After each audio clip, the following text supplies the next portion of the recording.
You never want to lose a piece of property. In buy and hold real estate, that is how you truly build wealth in real estate.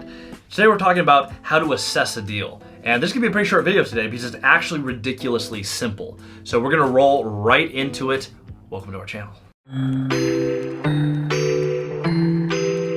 Welcome back. This is Cody. I'm here with my buddy Christian, and today we are talking about how to underwrite and really just assess if you should buy a piece of real estate. Now, there's only three things you got to think about. Number one, would you like to hold it forever? We don't like to sell real estate. We're not flippers. I've done a flip. He's done a flip.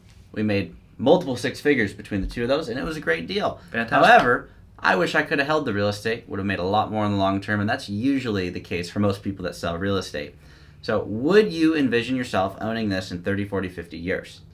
If the answer is yes, then we proceed to number two, which is, can you buy it? Which is really, how do you buy it?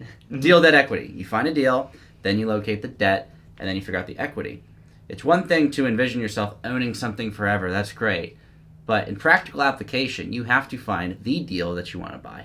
Then you have to be able to line up the debt and the equity. And the last piece is you have to make sure you never lose it. Yep, you never want to lose a piece of property. In buy and hold real estate, that is how you truly build wealth in real estate.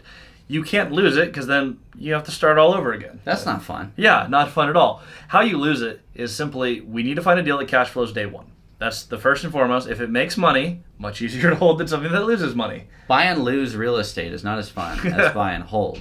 So it has the cash flow. Well, now, what are we looking at next? It has to be long-term debt. If I have a great cash flowing deal and I have a 90-day loan on it, I can probably afford to hold that deal for about 90 days? 90 Oh, good math. I can do about 90 days to hold. The length of that is really important. So we have long-term, cash flowing. Next thing, and this, so many people forgot this, fixed rate debt. You cannot have debt that just changes. People love variable rate. Oh, you sure can. It just won't go well. Well, yeah, I mean, you can technically do it. Is it a good idea? Also, no. So with the fixed rate, what you're doing is you're eliminating variables. You're going, I am fixing my costs so that I know it cash flows now at this number. I'm meaning fixed rate debt over a long period of time, which means everything's constant. If I am now a good operator, I can improve cash flows, potentially lower expenses, and it will just do better and better and better. What I don't want to do is halfway through my loan have, like we just had happen, a lot of people had interest rates go from 3.5% to 8% on variable interest. Hurts. I had that happen on a HELOC in my house where I went from 5 to 8. Loser. Yeah, fortunately, it was a $100,000 loan in our $12 million debt portfolio. That being said, that $100,000, I'm like, wow, my payments really went up. Can you imagine if you're one of the people who will hold $100 million loans, and they're out there. I know of a few. I won't name drop here.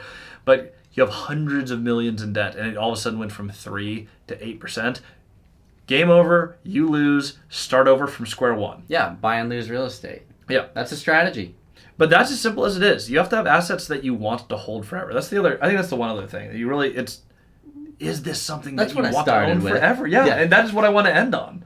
That is the main thing is, do I want to hold it forever? Yeah. Follow the rest of the steps. Make sure you can hold it forever and that you would like to hold it forever. Then you just have to solve for how do I buy it? How do I never lose it? And will it be fun? Because if it's not fun, you're not going to want to hold it forever, and then you become like a flipper, and everybody who flips tends to regret it.